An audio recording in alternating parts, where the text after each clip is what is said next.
Hey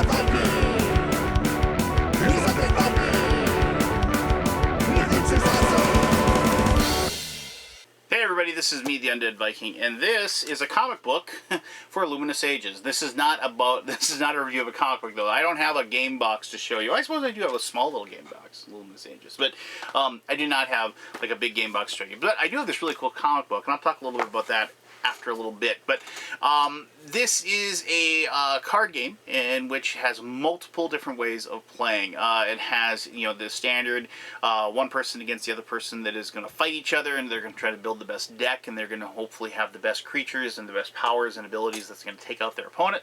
And I'm going to show you how to play that portion of the game.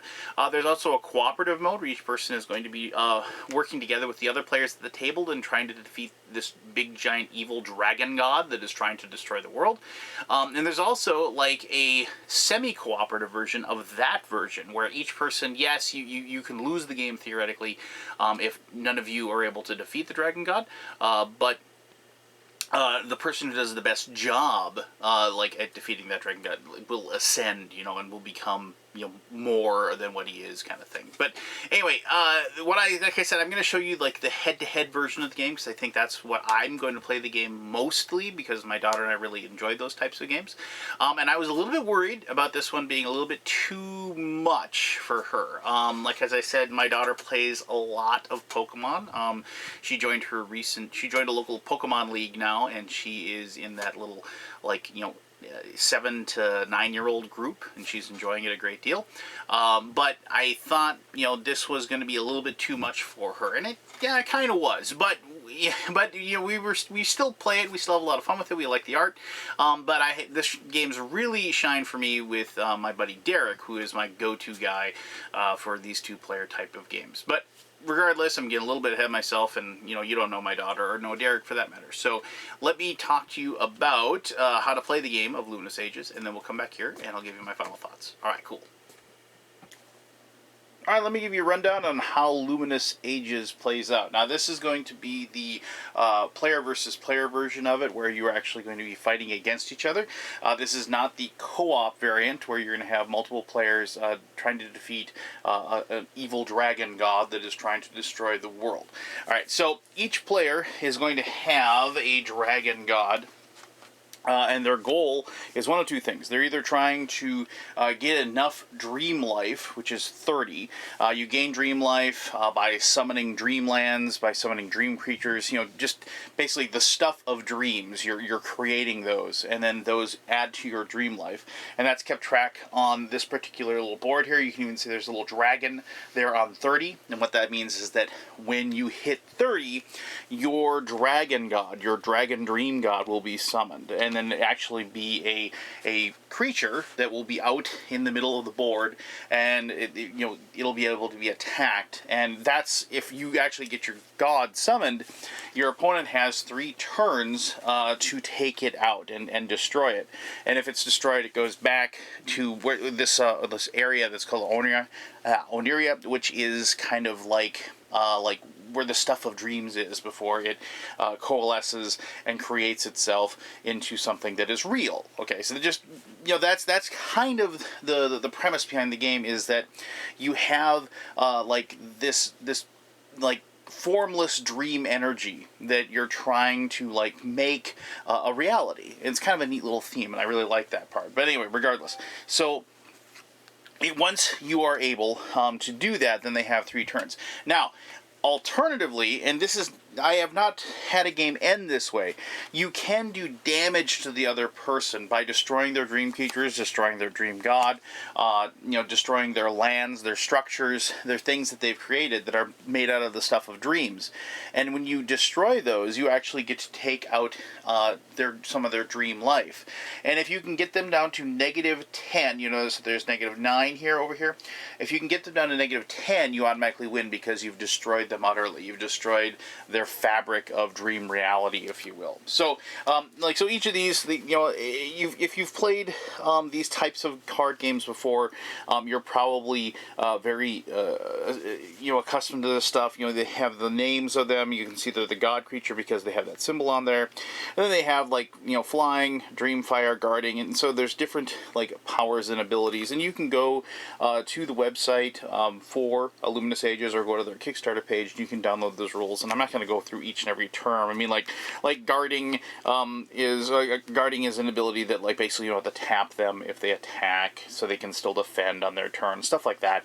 So just like I said, I'm not going to go through each and every ability, but these do not come out until you've got 30 health of Dream Life. And it isn't an action. It just automatically happens. So you can't do a situation where you get to that point and then, I'm going to take a few turns just to kind of build up before... No, as soon as you hit 30, then they're out there to fight. Now, the different lands... right now, I just have core lands out, and I know, and so core lands, they have these little, they'll have these little stars on them and stuff like that, and those represent Dream Life. And so when you have a core land out there and created, that gives you. So just keep in mind that whenever you see this on a land, including the dream lands that you'll put on top of these, and the dream structures that you'll put on top of these, and things like that, those will give you Dream Life. And if they're destroyed or drained or taken out or by your opponent, you'll lose that Dream Life as well. So just keep that in mind. And I'll get to you a little bit more about how that works. Now, these are quest lands. Now, quest lands aren't something that you actually are going to be putting creatures on. Now, and I should mention that you need to put creatures on your dream land, or on your lands, your core lands, and they become a dream land and so forth. And like I said, I'm getting a little bit ahead of myself. Just keep that in mind.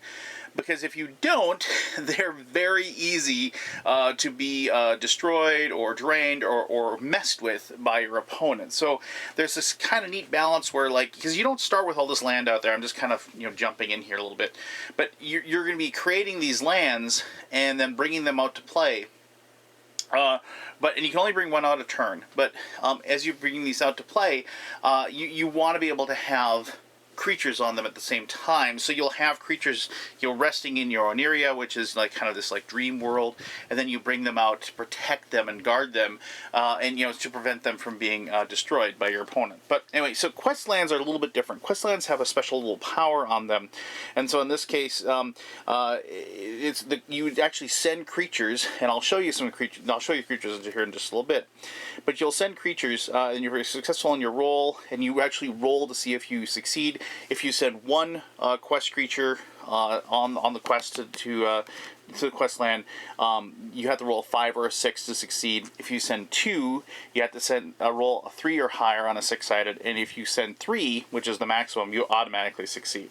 But if you're successful on your roll, or just automatically succeed because you have 3, you get to drain your opponent's Dream Life by 2, and you gain 2 Dream Life. If you fail your roll, you lose 1 Dream Life. So there's a cool little power on that one. I'll just show you this one as well. And on this quest land, if you're successful in your roll, you gain 4 Dream Life if you're quest with 2 white, gold, or green creatures. If you quest with other colored creatures, you only gain 2 life. If you fail your roll, your quest creatures take 2 damage for that turn. So you can actually have your quest creatures get killed and be sent back into your discard pile. So mention the different colors of the creatures. Yes, there are going to be different classes of creatures. There are ones that are neutral. There are ones that are not evil per se, but I mean they're definitely more antagonistic. And then there are ones that like those ones listed here, that they're obviously a healing mission, if you will. If the quest is with white, gold, or green, they're kind of more of the defenders or the healers, if you will. All right, so that being said, let me just show you some of the different Dreamland stuff and the structures that you'll be building as you play the game. All right, so here are a couple different dream structure, like dream lands, if you will. These are not the structures; these are the structures. But just hold on one second with those. So these are different dream lands. Now, dream lands, you can take these and you can summon them, and then you can because remember, you can bring out one land per turn that you have. And so if you have a core land out there that you want to build a dream land on, you can just take one of these dreams, and like here's like the Dream Island or the Castle Ruins, and then you can just put that on top of, like, I'll just put both these out there. Put those on top of core lands. Now, as soon as you start building up these areas, these things are called zones, and that's important because a lot of the attacks and the like different abilities that you have, spells and what and so forth, will attack zones. So when they talk about zones, that's what they're saying. Like, this is a zone and this is a zone. This isn't a zone. This, like, those piles are zones. Now, you notice that those have those stars on them, so then those then in turn would give you dream life for bringing those forward. Now, going a little step forward, now you have dream structures. And dream structures, once again, they'll have the star on there. They'll like give you a little, but these actually will give you power. So tilt this structure, in other words, for tap or exhaust or whatever. Tilt the structure, target green creature gains archery for a turn. Archery is a defensive ability that's used against flying creatures. The green creatures gain +1 on this land, +1 power, and the land produces 1 dream magic. And so pretty straightforward. And then here we go. Brown creatures gain +1 on this land. Tilt the structure to give Dream Quake to a creature. This land also produces 1 dream magic. So if you build these, then once again, you can place those on those spots, and then you're kind of building up that zone. With me? Great. So, I mean, because this is one of those things, what I liked about the game is, like, as you're slowly almost, I hate to use the word infrastructure, but I mean, you're building up your base. You're building up this power of dreams, this power of, like, altered reality, if you will. Now, as I said, you have to start, summoning creatures to, put into these places so you can defend them. So there's lots and lots and lots of different types of creatures. So let's just talk about some of like the really basic creatures to start with. Actually, before I do that, let me just show you a couple other like dream structures just really quick, so you can see like here's like one that place a structure on a core land, tilt this structure to have it deal 1 damage to a target creature. Tilt 2 damage if you have a black or red creature on this land.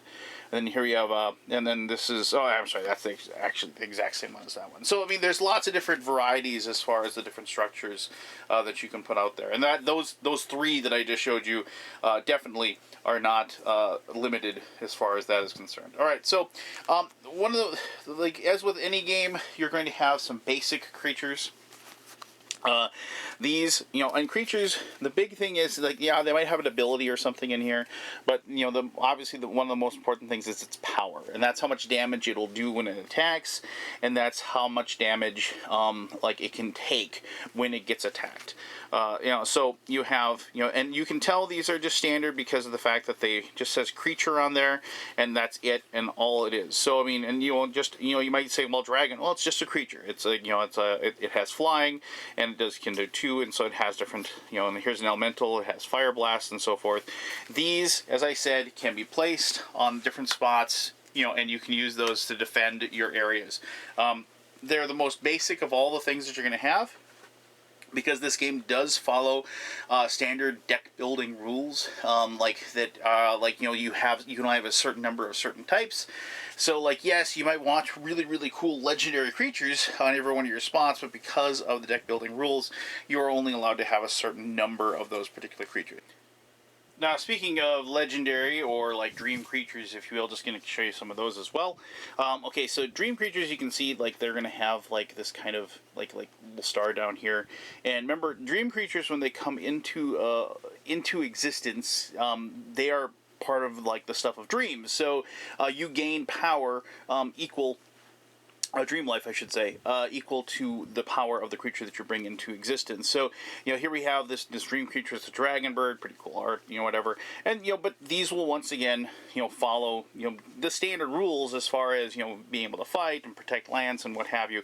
And so, but here I just want to show you, this is a legendary creature, which is a type of Dream Creature, but these have a name. So this is a Fotiozama of the Flames. This is like a super powerful named particular dragon. And the reason why I bring this up is legendaries. It's a limitation as to how many you can have in your deck. Once again, but because there is a distinction between these, even though they're both Dream Creatures, there's a distinction between them.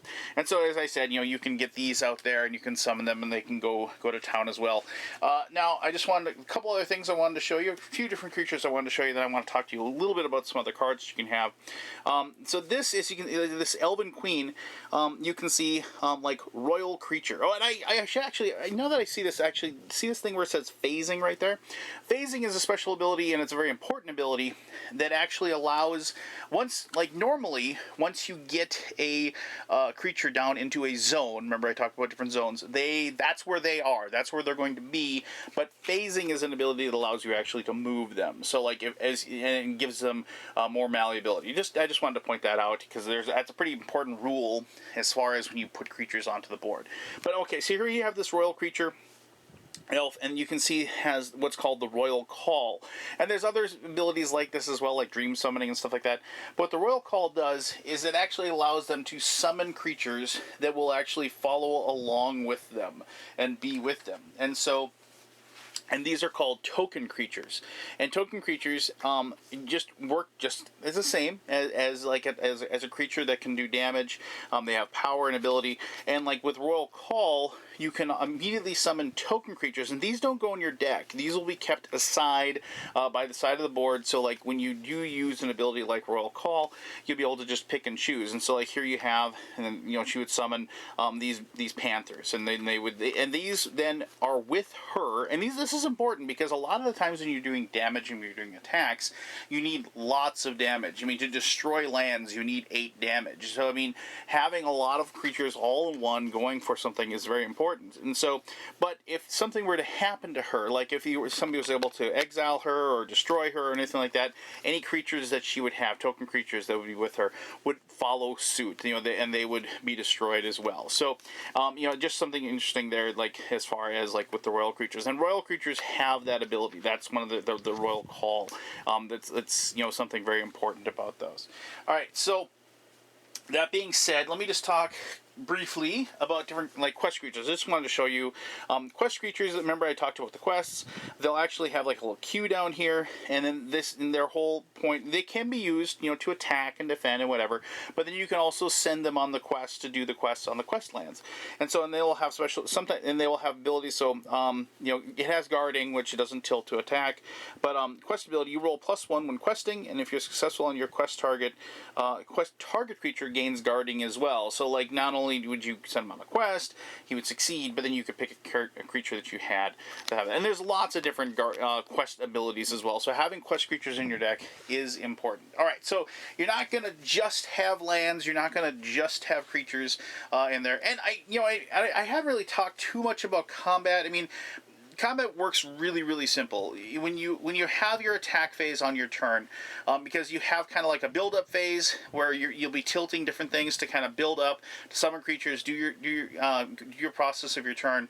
Then you do your attack phase, and then after your attacks are done, then you have kind of like a cooldown phase where then if you have any other abilities you want to tilt and use, and then you roll down. And you always draw a card at the beginning of your turn. So you're always going to be replenishing your hand as well. This isn't a game where like if you run out of cards in your deck, you're automatically done. Like a lot of games, like you play like at the beginning of your turn, if you can't draw a card, you lose. That isn't the case in Luminous Ages. So even though you have 60 cards, it's very common, and I've had a couple of games where we ran out of cards, but it didn't matter because we still had things that we could do. We could still, activate different, tilt different lands. And of course, obviously, if you tilt, a land, or creatures or whatever to do something, at the beginning of your turn, you untilt everything. You refresh everything at the beginning of your turn. All right, so I mean, if you've played this type of battle card game, the terminology and the mechanisms of it are not going to be, very difficult. But I would strongly suggest, like, if you can take a look if you aren't familiar with it, go ahead and take a look at the rules on the Kickstarter page, or just go to luminousages.com and you can take a look at that. All right, so last couple things I just wanted to talk about. Obviously this is a game about spells and what have you. So couple things. There are artifacts that you can have. So these are artifacts. So attach this art that looks like if you don't know what this is, that is a dream catcher. My daughter has one in her room. Attach this artifact to non-core land. Tilt and you send a creature to the dream zone. If you control 2 brown, blue, or purple creatures on the same land, send non-god creatures to the dream zone. And the dream zone is kind of like the spot where everything is residing before they become actual. Just so you understand what that is. You just have these different artifacts and the artifacts you can attach to creatures, and so on and so forth. Dang it, I should have mentioned. So attacks work like this, and I'm sorry I'm bouncing around here.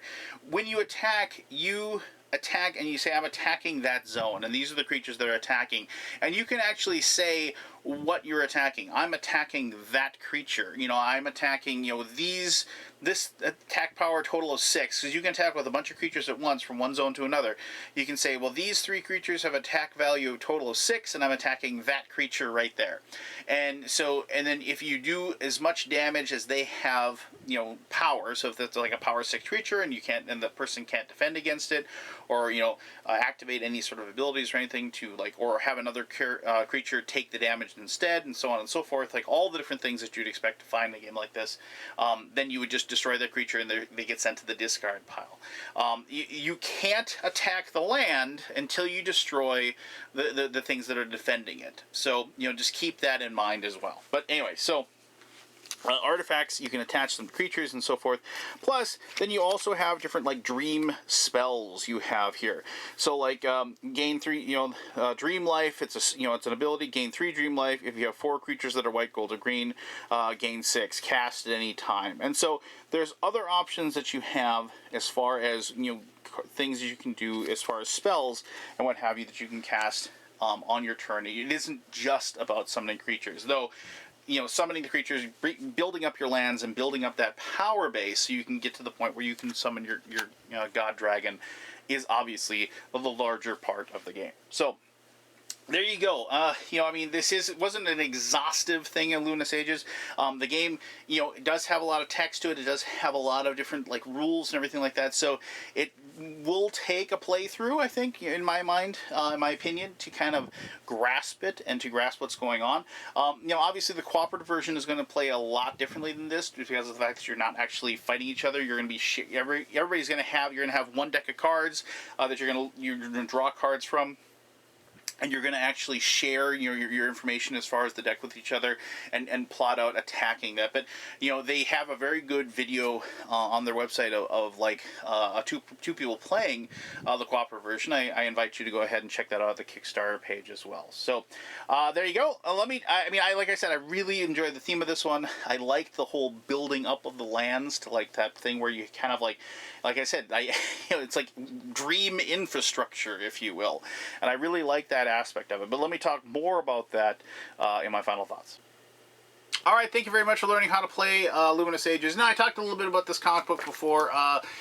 These comic books, actually, you can subscribe to them via Patreon, and I really, I really enjoyed this. I don't know who does the art for these. I apologize. I suppose I could read here. Hold on.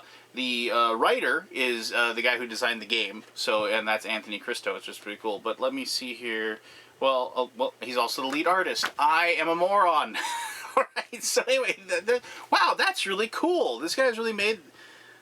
Anyway, this guy's made this really cool game, but he's also got this pretty. This is kind of it kind of gives this whole background to the world. And the reason why I'm bringing this up, and this is neither here nor there, you wouldn't need to read the comic book at all to be able to play this game. But my understanding, and I could be wrong here, obviously I didn't even know that the artist was the guy I wrote this and designed this. But my understanding is that as this story of the comic book world develops, they are going to develop these cards as well. And so like different like dragon gods and different things and different creatures and beings will live and die. And so then the game kind of will take on a life and death property as well, which I think is super awesome. So there you go. So I mean, I invite you to go ahead and check out that comic book as well. Now to the game itself. Now, as I said, I was a little bit worried this game would be a little bit too much for my daughter, and it was. I mean, the beginning when she would play games like this, I would have to walk her through, how to play, and so it was me mostly spending time with my daughter at the same table, but me kind of playing both sides and saying, no, you want to attack with this guy. No, you want to use this one instead, and just kind of teaching her. Now, she's gotten to the point now with some games that we play, and for that matter, like Pokemon, she just gets it. She knows it. She understands it, and she doesn't need my my hand kind of guiding her as to what she should do. Now this one, I needed to go back to having that guidance with her, which was fine. I knew that going into it. This is definitely, I would say, a game, as far as the whole card game genre, the battle card genre, I mean, this is for somebody who's got experience, in my opinion. Now, could you dive in and play this one, and this is your very first ever, kind of, CCG, TCG, whatever you want to call this type of game, could you dive into it and this is the very first experience ever and play it? Yeah, definitely. But the learning curve in this one, I think, is a little steep because it kind of, it has that extra layer, that extra level. I mean, usually like in these games, and obviously these games are obviously going to be compared to Magic, but when you think of these games, like you kind of go back to that and like the basic land process of like just these lands and they generate the power and whatever, they are like the aspect that you're actually kind of building off of those lands, and like I said, once again, infrastructure. You're building more on them and kind of creating a pile, a zone, to use the parlance of the game. It's something more to it, and it kind of then gives you more choices and more complexity, which for me was a very welcome thing. I really enjoyed that aspect of it. I liked the kind of the build up. I've always been a person that enjoys games where I feel like I'm creating something, where I feel like I'm building up and I can see the power growing, and to actually use the whole thing with like different lands and different zones and the different structures, it kind of makes it feel, for lack of a better word, real. And so I really liked that aspect of it. I liked the idea of those permanent creatures standing on those lands. You're ready to defend it and give their lives to it. And you can kind of buy into it. And it didn't hurt, having a comic book to read about it as well. So to kind of give it, that life and breadth as well. So, for that aspect, yes, I mean, the mechanisms as far as the attacks and the whole, generating of power and everything like that, fairly commonly shared with other games of this genre, but I felt like the deeper immersiveness that I experienced because of the kind of what I'm putting into it, like if you will, like the time I'm taking to generate the different things that I'm trying to accomplish. It didn't feel like kind of a smash and grab game. It felt like I was actually cultivating something, and like I said, and having more media to it definitely did help. But there you go. If you're a fan of this type of game and you're a fan of a fantasy realm of this type of game, I really strongly suggest you check it out.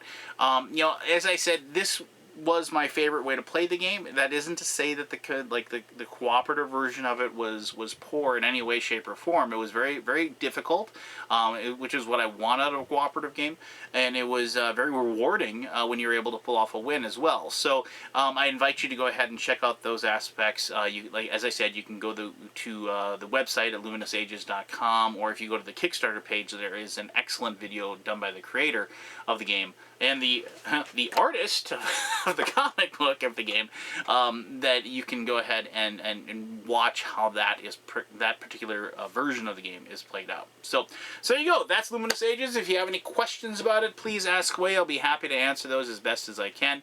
As always, thank you very much for taking the time to watch this video. And until next time, I am the Undead Viking, and I'm telling you to have yourself one heck of an awesome day. All right, bye-bye.